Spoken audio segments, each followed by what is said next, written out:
Hello and welcome to the Great British Shitcom, the show in which we watch sitcoms of comedy past to see if they've stood the test of time. I'm Mark, and as usual, I'm joined by Chris. Hello.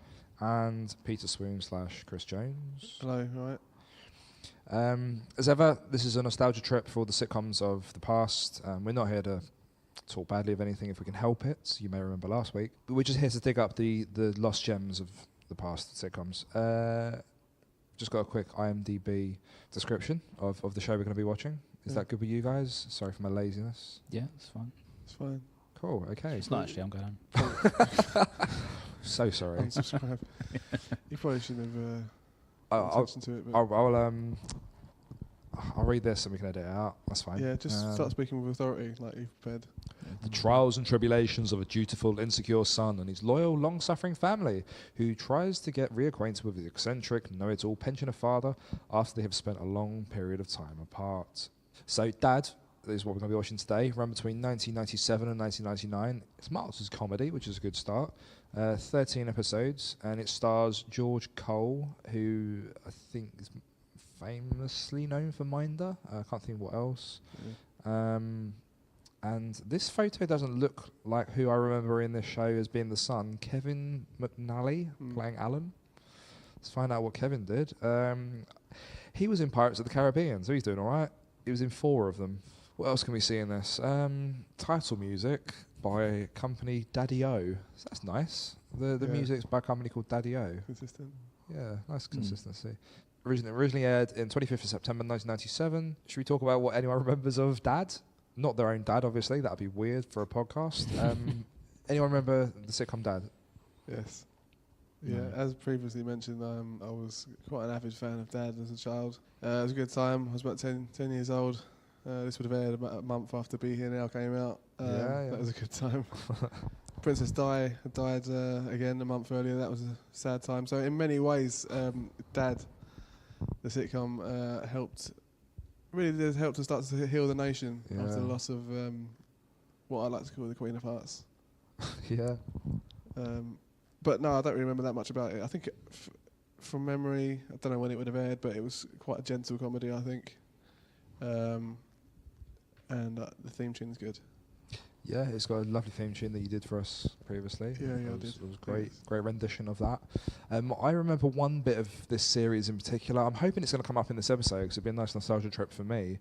It's something when it's set in a hospital and the main character goes a bit deaf and then someone whispers something and he thinks that person whispering is actually shouting and he has a go at the man that's whispering. That's all I remember. Apparently there's an old man that's whispering at him and the main character just shouts at an old man. And I remember finding that funny. Brilliant. Yeah. Chris, do you remember anything about Dad? I've never seen this. I wasn't aware it existed up until today. Wow. No sort of like bad props to it for that. This is going to change. I'm going to blow you. But I imagine I'm going to be blown away. Yeah. But well, it looks like from like the description of it, it looks like kind of like it's a sort of a familiar sort of thing, isn't it? Like you see it in a lot of sitcoms, like the older dad and the younger son, they're sort of clashing over things, and it's kind of that comedic reactions to that, isn't it? Really. Yeah. Do you like the fact that each episode has Dad as a pun, or to varying degrees of success, a pun with the word Dad in it? I think that just further drives home that this is a sitcom about a dad. Good. Yeah. Just in case you're confused. No, it is. It's on brand. I mean, yeah, as you said, the musical It's on is by Daddy-O. Dan's? No. Yeah, sorry, that. I was trying to get one in there, No, didn't work. Yeah, We'll skip past that. As I said, the music's by a company called Daddy-O, I think it was, or something. I don't know. You literally said it about a minute ago. Yeah, I forgot. Well, brilliant. Yeah, our listeners will know. Yes, I mean, you said that it's. I've got here. It's song's called Tijuana Taxi. That's what I've got. Oh, whoa. Yeah. Is this the Series 1 theme tune? It is. The 1965 hit. Yeah. Oh, no, it was replaced by a song called Go Daddy. Oh. What? Sorry. Oh, God. Got different I'm information. sorry, Chris. You're... There was a theme tune for the first series, 1965 hit Tijuana Taxi, and then it was replaced with the song Go Daddy O by the Big Bad Voodoo Daddy Band. But I thought there only had 13 episodes of this. Across 2 series, so yeah, maybe the second series. It's not a 13 episode series, you maniac. It's not America. Yeah, this is fair England. enough. 6 Sorry. episodes done. Okay. So, all right then. Yeah, today we're going to watch episode 4 of series 1, Yeah. entitled the brilliantly entitled Habadadery. So is that? I'm guessing that's a pun on the word haberdashery. I'm guessing it is. Yeah. If it's not, they've got some explaining to do. Yeah. So Do you think, as a predictions, do you think there'll be anything based around haberdashery and fabric? So, do you reckon? I tell you what, should we because we've done no preparation. I imagine the intro is going to be Again, fairly. keep- short. no need to kicking try- it while we're under pressure, yeah. It's my only job. Shall we guess some jokes that might happen in a haberdashery? So is haberdashery like a fabric emporium? Emporium. Yeah, so yeah. like the detritus that you need to, sew and Just get rid of stuff like wool and that, needles and needle thread. thimbles maybe. Stuff as someone who teaches textiles should really know. Shouldn't What sort of sitcom is this? It's not. It wasn't one where like it wasn't slapstick, was it? I don't know. I don't You think watched so. it. I know, but it was just 20 years ago. they? So do we think he's going to visit haberdashery? Do you think he's going to get any sort of fabric-based scrapes, or is his dad going to try and sew up a jumper? His dad's like, that's not how you do it. What a plot! I know. Well, yeah. Well, look, we watched the British Empire My last jo- week. The whole plot was. There wasn't a plot. Yeah, let's there face wasn't a it. plot there. So look, sewing up a hole in the jumper. I'll take a that. hole in jumper. Yeah. Yeah. All right, but you could, a bigger job. I don't know. Sale. I'm gonna go for they buy the wrong fabric. For what? Something like reupholstery. Whatever they're doing. Yeah, the reupholstering something. Oh, yeah, sure, and Yeah. they someone accidentally uses the wrong fabric on something, and that's revealed, and that's the big joke. It's the wrong fabric. Or he's got a favourite chair, and they ripped it, and they need Yeah. to get it reupholstered in exactly the same fabric, Right, yeah. and just all the madness you can imagine ensuing with that. Yeah, Like, it's like a bright pink chair. yeah. I don't think they'd be bold enough to do something like a chair covered in swastikas. I think that'd be like, I don't think it's that sort of show. I No. think it'd be just like a Not- bright pink chair or something. If it was, the episode would be called Dad Stickers. Yes, it would. Yes, it would. They could have called it Dad's Art. Oh no, no. You can say Dad's army chair. Yeah, brilliant. Dad's Uh, Army chair. Brackets. Brackets. I'm hoping that someone's just going to sit on a pin or a needle or something. That's I can see that happening. I think Little- that's a good shout. I'm very disappointed if there's no reference to fabric in this episode at all. Yeah. Yeah, we'll be sorely disappointed. Yeah. All right, so we're going for wrong fabric, sits on a pin. Woods, you gonna have any guesses as to what goes on in the haberdashery? I'm going to assume that there's some sort of fabric mishap. Like, So generic. I know. Could I be Really more hedging vague his- with that? hedging his I'm bets going in. to go for an item of clothing. Like, there's an item of clothing that's torn, not aggressively, just an accident. But some kind of some kind of clothing. Do you reckon, Uh, like, if it's a bit item of clothing, they're going to, like, accidentally get sewn into it or something? Or something like his shirt gets ripped and he's at work and he's got I don't know. Or hopefully he rips his trousers and his rips arse his is exposed. trousers. Pardon? He rips his trousers and his arse is exposed. That'd be Oh, good. I thought he said his arse explodes. Hopefully they get Sorry. the visual effects guys from the British Empire to do that. His arse exploded and then the screen went 2 tones of blue. It's really weird. Yeah. So I'm going clothing mishap. Clothing mishap. Cool. Okay, so I mean that's one game already, but another game's come later on, of course. Yeah. So this is Habadadery. Sorry, episode 4, series 1 of Dad.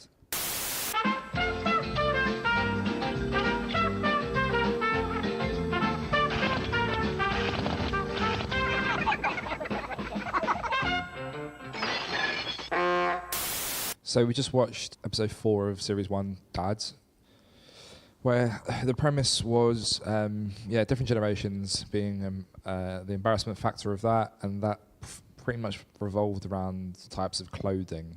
I think the embarrassment factor came from clothes.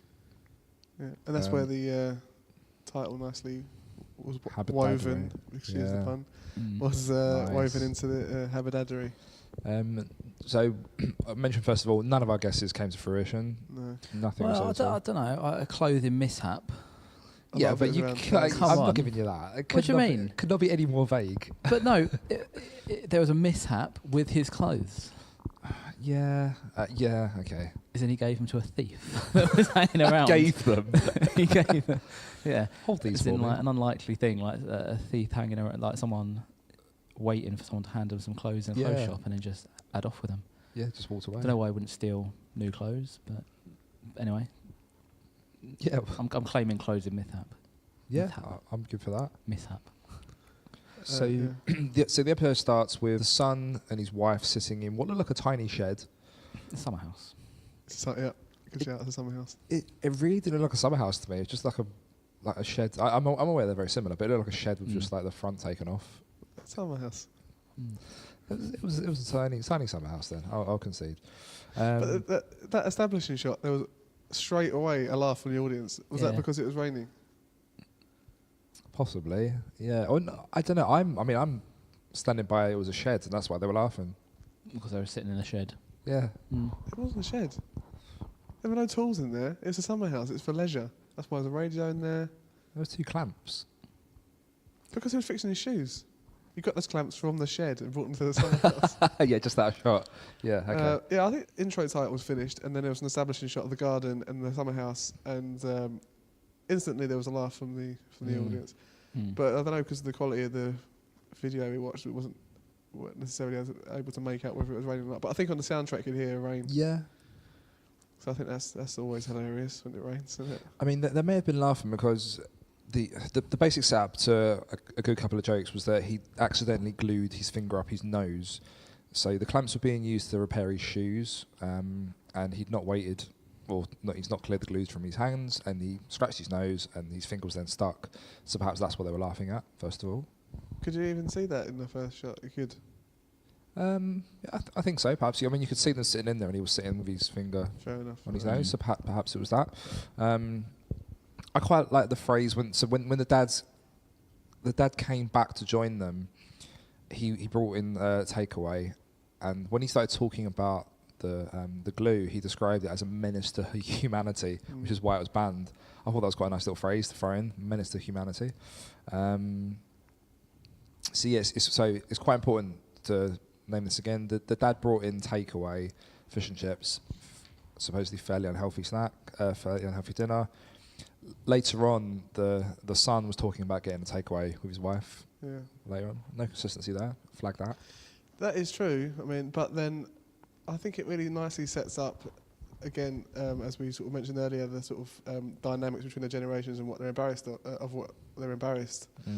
In that he was complaining about the dad character, about how he's unhealthy eating habits and the food he eats and everything. And then later on, the son goes back into his house and sees the grandson making, like, for what is to him an exotic dish, which is the Chinese, Yeah, what they called a Chinese stir fry. And I kind of think it worked quite actually. nicely, a nice through line, I thought, and it worked quite well. And he was like sort of criticising the sort of exotic ingredients he was using to make a stir fry. Yeah, I think what confused me about watching this was I didn't feel like I was watching a sitcom. I think if someone just told me this was like a fly-in-the-wall documentary, if that had no soundtrack, I go, it just feels like a bizarre day in people's lives. Yeah. It was, yeah, but that's not to say I dislike this. I sat here sort of actually engaged with a lot of what was going on, but not really laughing too much. I feel like the dynamic between the characters was really, actually, I thought it was quite nice. There was Authentic. quite a lot of range between like, the interactions they had, whereas like, you know, the dad and the granddad were at the beginning quite antagonistic towards each other, and the guy was like, the son was a bit embarrassed of him and annoyed by his habits and things. But then later on, it showed them walking down the high street, and they were sort of reminiscing about old times, and then they sort of playfully went into an old shop, and they were sort of having a bit of fun together. And it was nice that it wasn't sort of one note, and he was always embarrassed of him, and then I thought it was so nice that the son was sort of throughout was really concerned that his son was embarrassed about him and what he wore and everything, and I don't know. I think in a lot of other sitcoms, he wouldn't have really cared. He'd been a bit oblivious to it, and the comedy would have been like the son being embarrassed. But the fact that he, and again, I think that heightens the sort of payoff, which we'll talk about later, in as much that he really tried not to embarrass his son, and he was really concerned about not embarrassing his son, all to no avail. But I thought some of the interactions between the characters were really well done. I feel as though that's going to be a common theme for the rest of the episodes as well. So that he's like embarrassed of him first of all, talking about the past when he was a kid, and then later on it does cuts going down the high street, as you said, and then reminiscing of the past, and it's almost like he likes it. It's all good memories, and I feel like that would be quite a common theme throughout a lot of the episodes. I feel like something that could easily be repeated. So you can have all the mishaps at the start, and then things are great with him, and then the mishaps afterwards. I feel like that would be, the common formula to this sitcom, perhaps. Just going back to when they're in the summer house / shed, I'm trying to stand by it. So he's repairing his shoes using glue, and he's glued his finger up his nose. Once that scene cuts, they drive back from the dad's house, and the son gets out of the car, and a cat is immediately at his feet. Would you like to talk us through what happened with the little kitty cat at the feet? Well, the cat got glued to his shoes. Yeah. In the sort of the most basic sense of it. It's not really more description going there. And then he's sort of like shaking his leg to kick the cat off, because that's immediately what you do. If you get an animal touch your shoe, you immediately violently start shaking your legs to try and like fling it off in some direction. But I suppose it was a callback to the fact that there was glue on his shoes, and we've already established apparently like it's quite a good glue, because it stuck his finger up his nose, so some form of I'm going to guess contact adhesive. It's good to have an expert on this episode. Well, when you've got an expert, you think. If I was going to repair some shoes, I'd use some contact adhesive straight away. But again, I've never sort of got that on me or a cat, so I don't know how quick that would be. But you never actually showed him getting the cat off. He just kind of walks in the house and you assume that he did get it off. Yeah. His son does mention it later. I don't know, says something about his whiskers coming off, which is... Oh, I didn't hear that. It was brilliant. I think his cat did mention Mr. Whiskers or something like that, or the cat. Okay, and, I do remember Mr. Whiskers or something. So we assume it got off and he didn't just send the cat home with a shoe on it. I think a lot of comedy was derived from the fact that initially it's set up with the cat, a real-life cat at his feet. Yeah. And then in the sort of long shot behind the rest of the characters, when he's trying to get the cat off, it's obviously like a limp puppet stuck to his feet. Yeah. Couldn't use a real cat in the 90s. That was yeah, that's true. Political correctness. While we're talking about the shoes, I thought there was quite a striking image when his wife, who didn't get a lot to do, I think, in this episode, really, the son's wife. No. She had a couple of good lines, though, one of which I think is the joke of the episode. But before that, she's talking about the shoes, and he was complaining about he didn't think it was necessary to fix them. But she said... Both soles were flapping about, Alan. When you walked about on the patio, it sounded like a naked woman having a massage. Yeah, it's quite a visual description of a sound. I didn't know what to make of that, if I'm honest. Yeah, I mean, I got it, but... I was like, okay. I'm assuming it means that when she gets a massage, it's just a load of flapping going on. Yeah. that's I don't know what's specific to a woman. I mean, is that in reference to bits of her body slapping... I guess against other parts. But if it is, then it feels weird for the woman to be saying that. I mean, she doesn't seem like that sort of person that would say that. No, but nonetheless, I think it's a good little line for her. I thought it was quite good. So we go from the cat incident. Cat kicked around the front garden. But I think there is a cut between that because he's wearing some naughty sort of windbreaker, and then it cuts to him walking in from work, I think, because he's got a suit on and everything. Was that a different scene? No. So he does the cat thing, and then that happens, and then it cuts to later on he's walking in. Yeah, it's a really odd cut. That was strange, but basically, he comes in from work, and his son's making the stir fried. Oh, okay, he shows his wife those... the trainers that he bought, yeah. Which is like the classic sitcom trope of having, like, outlandish trainers. They look like those trainers from that Simpsons episode where he buys those. Yeah, they look proper overdone. Yeah. And then he comes in and then he complains. He sets up something for later, complaining that his windows are filthy. Yes, I forgot to write that down. In fact, he's paying I don't know. I mean, it looks like an extortionate amount to get your windows cleaned every week. If we think about the fact he's paying £60 a month to get his windows cleaned. Yeah, that's a lot of money. That's a lot of money. Yeah. It's only like, what is it, like a 3-bed semi-detached? Not a lot of windows. But as we'll see, that window cleaning does go above and beyond. Yeah. To get he's got a good work ethic. I mean, to be fair, he earns his cash. Yeah, he must be raking it in if he's getting that off every house down that street. Yeah. He's cleaning up, so to speak. Yeah, so everyone criticises the shoes that he bought from JD Sports. I didn't give him a box, obviously. They know he's going to return them. Just in a bag. Yeah. He had a receipt. I think he was looking at a receipt when he was when his dad came in. So he had. Yeah, but you had can't proof go of back to the purchase. shop with just a receipt and loose shoes in a bag. You need the box. I don't know. This was like the sort of late 90s. Did you get shoe boxes in the late 90s? Yes. Oh. A recent thing. Oh, do you remember like the turn of the millennium when the shoe boxes came in? Well, no, but I mean, there could be some shops you might have bought them in sale. And they were just on the rack. And he sort of said, no, don't worry about box. I think But then in that case, I think they'd forego the exchange. I think they sell them at a discount on the understanding that you would be able to return them. You'd probably get an exchange at best. I think this is the point in which you find out that your mum always bought you second-hand shoes going up from the charity shop. Mum, isn't there meant to? No boxes. There's no boxes. I keep telling you this. It's just an eco-friendly house. No thanks, tree murderer. So, comes in with the trainers and, asks what the wife thinks. She says horrible. The son has the same opinion, the word horrible.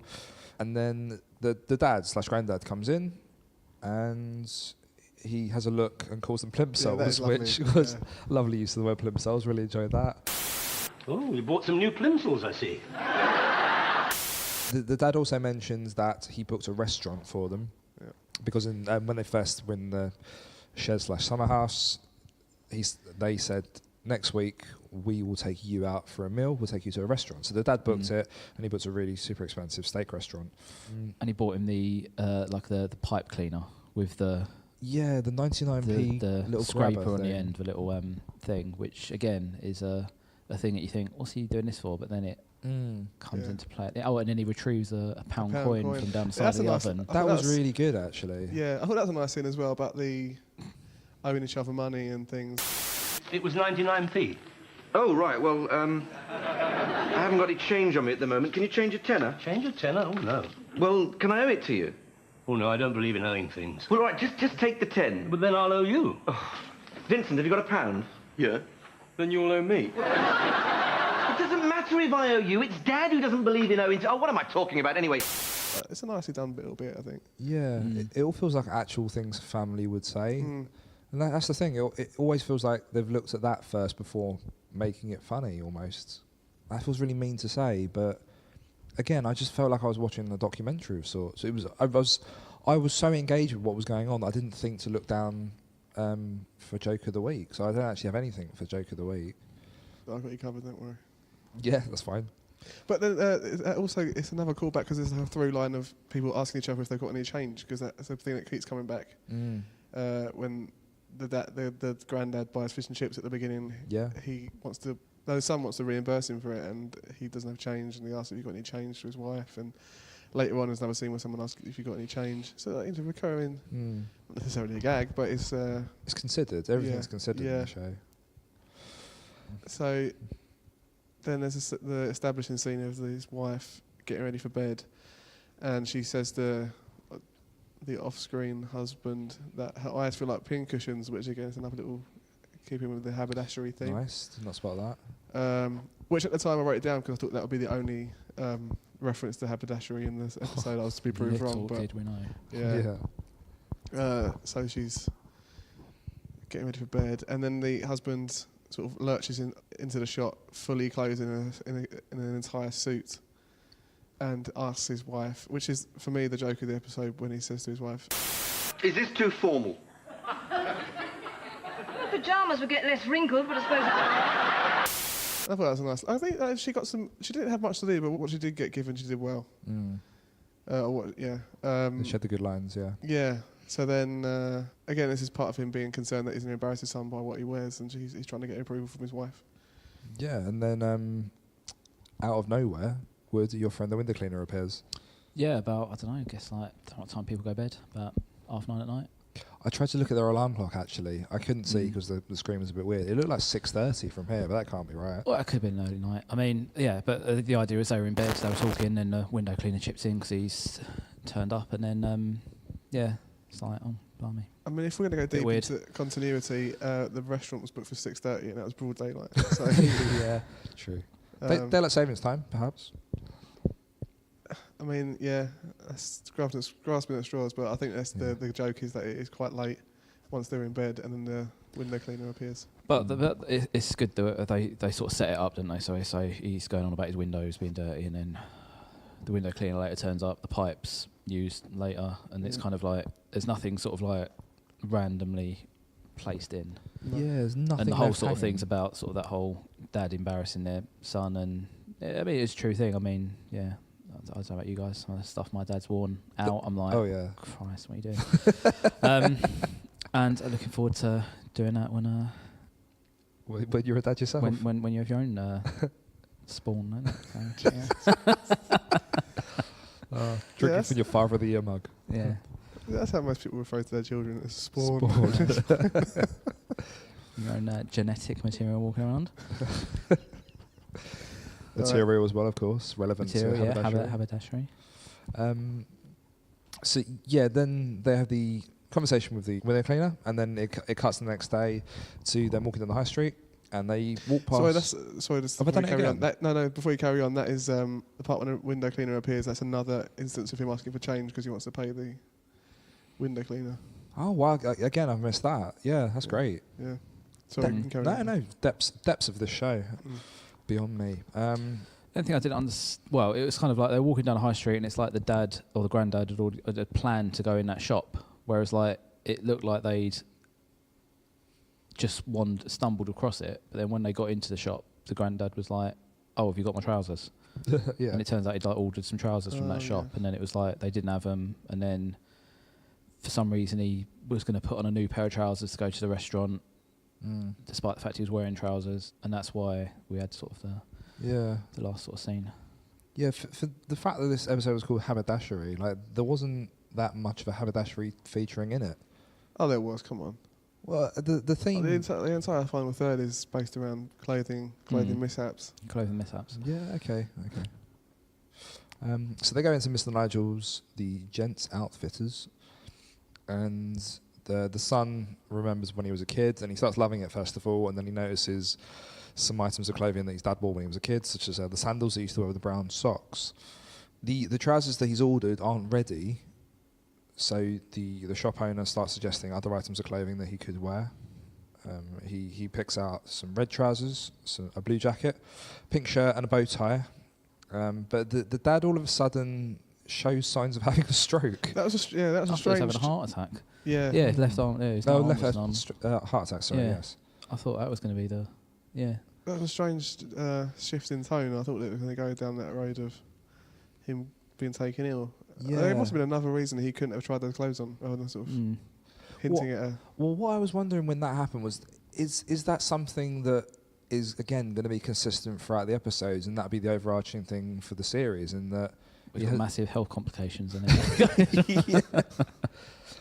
If I'm honest, that's kind of what I'm getting at. So Yeah. I'm wondering if it's going to be, cause I think it was like 2 series this ran for, and I'm wondering if like the son is constantly embarrassed by his dad, and he doesn't want these things to happen, and that he has these very small moments of remembering the good times in the past, and then the dad passes away. I don't know how that would end the comedy, but it seems that's what they seem to be doing with this episode.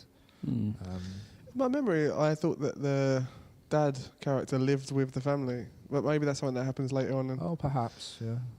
Maybe that's something that develops later on in the second series. I don't know, but the dad's going to try this ridiculous outfit on. I mean, it is a ridiculous outfit. They've really gone over it. Like it's a velvet jacket and like a proper frilly Puffy shirt, wasn't it? and a big floppy bow tie. They've gone all out on a comedy Like outfit. you'd wonder how that guy's making a living as an outfitter if he's putting that together for someone to sell. Yeah. Unless he was, So then that establishes that, and the dad can't try it on, and then the shop man says, "Well, there is another way." But then we cut back to and this is where I think they kind of stick the landing in this final payoff.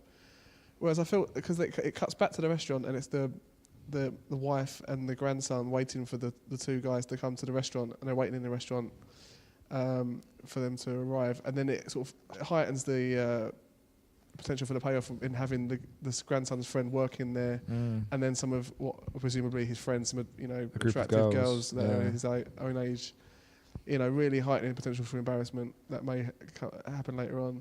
So then the grandson says to his mother, "Oh, Dad's not going to embarrass me or whatever. He's not going to wear those trainers." to the restaurant. You know, little does he know. And then the wife says, "Well, I guarantee you he won't." But then we cut back to the shop again, and it's him coming out of the dressing room wearing the funny outfit, and everyone laughs. Yeah. Which is a big laugh point, but then I feel like would have been better in the restaurant if he walks in. Yeah, it would have been. if yeah, that I scene think had so. come before that. So if they like extended that scene instead of sandwiching the thing in between those the restaurant scene between those two scenes in the shop, whereas they just had the two scenes in the shop before the restaurant that really had sort of ratcheted it up, and then the payoff was him walking in. But then that wasn't, as it turns out, wasn't the payoff anyway. Yeah, I mean, if for me, if they would have done it so that he was just looking, you could only see his face looking at himself in the mirror, and you can't see what he's wearing, and then he goes into the restaurant later on. Then we have reveal. seen the outfit anyway, but then we haven't seen it on him. Yeah, but yeah, when he finally turns to the restaurant, the reason he goes there is because the thief who stole his clothes had his car keys in it, and he wanted to get the car keys off of his wife, who conveniently left her keys on the table. Yeah. He also conveniently has this like grabber thing that was mentioned earlier. So he leans through like another little bush, and he takes the keys. But then I think the waiter, was it the friend that the waiter, so the friend, again, that ties up quite nicely. He walks into the Son, and that was the end. Like, the girls didn't seem embarrassed. Well, to be fair, like, we didn't see the sort of the consequences of like what happened. I mean, we can infer that it would have been embarrassing for it, but we didn't see it. Yeah. I mean, it's all set up and it is paid off, and like the girls do sort of stand up and point at whatever's happening, because there's like a sort of a row of like pot plants through which the grabber comes, so you don't see the Son with the grabber getting the keys off the table. I mean, that's not an uncommon thing. Like, a lot of comedy does end on you. They kind of like set up like the main character to be in a very embarrassing situation, and it cuts away just before they kind of like step out the cupboard, or someone comes into the room or something like that. So it's not like it's something that's doesn't happen, but it's, I suppose, it's just a bit of a strange cut, because it doesn't actually even cut to him sort of like, you see him sort of trying to get the keys, and then as he sort of just gets the keys back, someone walks around the corner and sees him or something like that. It's just a weird way to film it, I think. Yeah, no, but I do think it kind of, the alternative payoffs that we're talking about now would have been possibly more satisfying and a bit more broad. But I think in a way, like the payoff that they come up with does work thematically, in that this guy is trying so hard not to embarrass his son and his wife and himself, and we think he's kind of just about gotten away with it by getting the keys so he can go home. Because you've technically, he's not, the son hasn't seen, the grandson hasn't seen. Yeah, seen this, and he's got away with it, and like he grabs the keys, no one sees. But then the worst thing possible happens, that his son's friend trips over him, and everyone in the restaurant sees him dressed like an idiot. Yeah, I think all in all, all the things they bring in tie up. Yeah, but I feel like they've sort of done that it's been detrimental to the point of losing a lot of the jokes in it, almost, for me. Well, it's been very sort of like tightly sort of written and tied up. Yeah. Almost to the point that it seems very formulaic, and it's kind of like it hasn't really flowed as a comedy. It seems very sort of forced. It doesn't seem like a natural sort of thing, I think. Yeah, it feels like they were sort of like trying to hit the numbers. They've like, right, we set this up here, there's a payoff. We set this up here, there's a payoff. We set this up. Yeah, the structure's, it's really well structured, but there's not a lot of in terms of comedy. I don't know. The dad's doing a lot of it gets a lot of the dialogue and everything, and there aren't really any jokes in it. No, I don't think there were. I think for me, one of the funniest things was how unbothered that he'd got this role, this acting role, was the son. He had no emotion in his voice a lot of the time and acted in this, and I love that.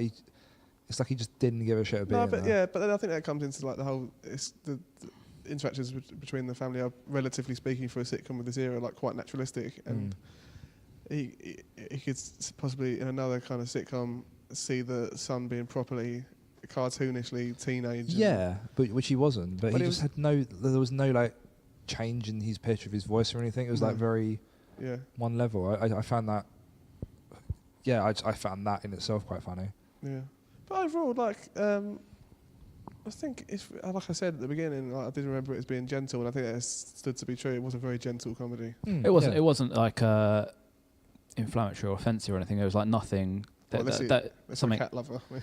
Yeah, like anyone could watch that, and it would sort of appeal. Like I wouldn't say maybe appeal to everybody, but you know, just what I all mean. the dads out there, half the population. It's something that you could see on like I don't know, 6 o'clock on a BBC Sunday or something like that. Yeah. They'd have no trouble playing that. Very inoffensive. No trouble. Points of view. I'm a cat lover, and I thought it's very inoffensive. Nobody was particularly obnoxious in it or anything. No, not at all. The granddad character is quite a sweet man. He doesn't really do anything. It's just it was a all round a genuinely lovely watch. Though I personally didn't find this show that humorous. But you know, after the debacle of the British Empire last time, you know, it's nice to see something with structure and things that pay off. Yeah.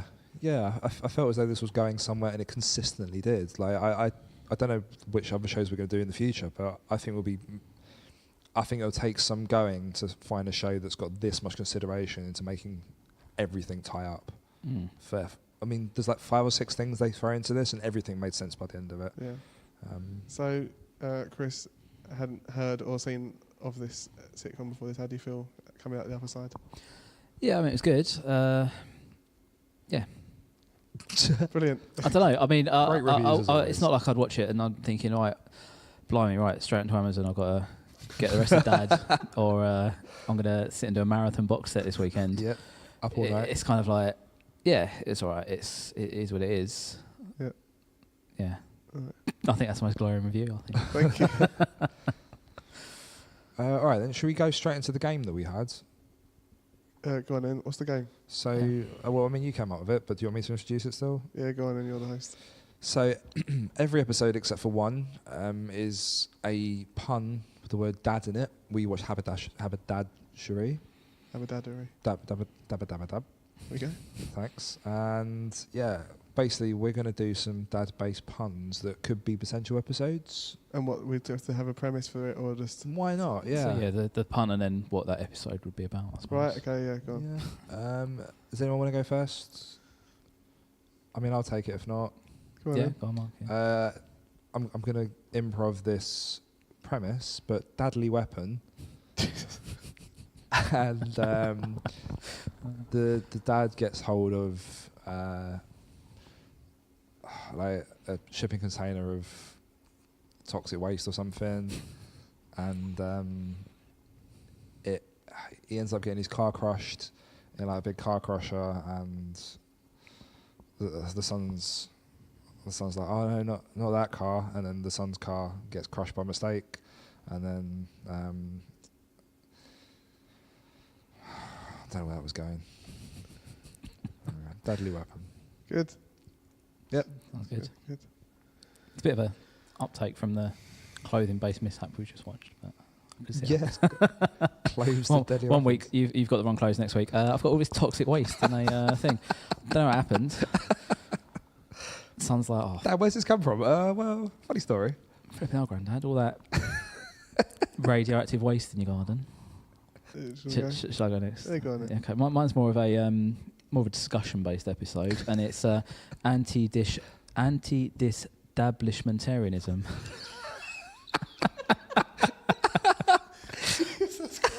And As if Habadadery wasn't hard enough to say. yeah, anti-disestablishmentarianism, and it's where, you know, 3 generations they come to blows over the disestablishment of the Church of England, and all the honestly, I mean, I that's all I'm going to say, because that writes itself. Yeah. I'm sold. Right, okay. Top that. Well, my one is where the granddad figure sort of bumbles his way into being added to the terrorist watch list, and the episode title is Radical Islam. Oh God. Oh God.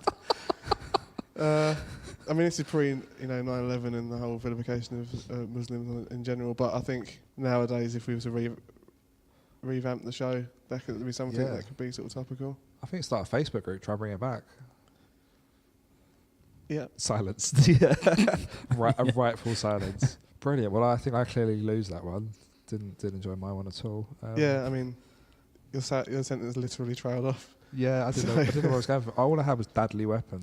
Deadly weapon. You could have like he's digging in his garden. He finds a unexploded World War II bomb that he brings inside as a paperweight. Brilliant. No. Paperweight, like it's Wipeout. Christ. That is really good because that is something that would have made character would do. It's nice. I think that's happened as well. There's someone who I was reading like those little stories that come on Facebook. Someone got given what he thought was like a hammer type thing, and he was using it to crack walnuts, and it turned out it was like a grenade. Are you sure it wasn't a giant inflatable hammer? You wouldn't have cracked walnuts without it. He'd have known straight away. Be there all day. Yeah. Squeaking away. So you've been listening to the Great British Shitcom. Can we just try not to sigh every time we end it? That wasn't a bad episode. It was a really nice episode, I thought. I really enjoyed this. As I said, I didn't find it brilliantly funny, but I did enjoy watching this programme. The episode of the programme. Well, 2 separate questions right there. Yeah. Yeah, so that was Dad's episode 4. We've been the Great British Shitcom. Don't forget to like us on Facebook. Just search for Great British Shitcom or search for us on Twitter at British Shitcom. Tell us some of your favourite sitcoms of past and use the hashtag Shitcom. We'll dedicate future episodes to you. Share the podcast with family and friends, or if you hated it, share it with people that you don't like and get them to listen to us instead. If anyone's has or can point us in the direction of 2.4 children, because we can't watch it at the moment, we need someone who has it or knows where we can watch it, because we're Desperate. I think I speak for everybody here, and we're all, like Chris has said, desperate to watch it. I mean, I want to see those jeans again. I'm just glad you didn't complete the sentence. I'm just desperate to see 2.4 children. Thanks for listening, everyone. Bye. Bye.